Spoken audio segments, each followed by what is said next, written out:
ಎಲ್ರು ಸೇರೋಣ. Okay. Ready 1 2 3 start. ಅಂದೊಂದಿತ್ತು ಕಾಲ ಆ ಸುಂದರಿ ರಮೇಳ. ಗಂಡ್ಮಕ್ಳು ಹೆಣ್ಮಕ್ಳಿಗಿನ್ನ ಜಾಸ್ತಿ ಸೋಂಬೇರಿ. ನಾನ್ ಸೋಂಬೇರಿ. ಬಾಯ್ಸ್ ಬಗ್ಗೆ ಗೊತ್ತಿಲ್ಲ. ಅವನ ಅಜ್ಜಿ ಪಿಂಡ ಯಾವ ಮಗಂಗೆ ಅರ್ಥ ಆಗತ್ತೆ. ಅನಂತ್ನಾಗ್ ಸರ್ದು ನಿಮ್ದು ಸ್ಕ್ರಿಪ್ಟ್ ಸೆಲೆಕ್ಷನ್ ಚೆನ್ನಾಗಿರುತ್ತೆ ಅಂತ ಎಲ್ಲರೂ ಮಾತಾಡ್ಕೊಂತಾರೆ. ನನ್ಗೆ ಕತೆ ಹೇಳಕ್ ಆಗಿಲ್ಲ ಅಂದ್ರೆ ಹೋಗಿ ನನ್ಗೆ ಸ್ಕ್ರಿಪ್ಟ್ ಒಳಗಡೆನೆ ಹೋಗಿಲ್ಲ ಅಂತ.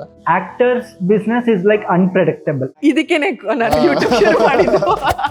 ಗೂಗಲ್ ಸರ್ಚ್ ಅಲ್ಲಿ ತುಂಬಾ Vinay Rajkumar marriage, Vinay Rajkumar girlfriends. ನಿಮ್ಮ ಆಕ್ಟಿಂಗ್ ಪ್ರಾಸೆಸ್ ಏನು ಸರ್? ಆಕ್ಟಿಂಗು ಅದೇ ಅಲ್ಲ, ನಾವೆಷ್ಟು ನಮ್ಮನ್ನ ಅರ್ಥ ಮಾಡ್ಕೊಂತೀವಿ ಅಷ್ಟು ಚೆನ್ನಾಗಿ ನಾವು ಕೂಡ ಆಕ್ಟ್ ಮಾಡ್ಬೋದು. One of the lesser known fact ಏನಂದ್ರೆ ವಿನಯ್ ರಾಜ್ಕುಮಾರ್ ಸರ್ ಓಂ ಸಿನಿಮಾದಲ್ಲಿ ಆಕ್ಟ್ ಮಾಡಿರೋದು. ಹೌದಾ?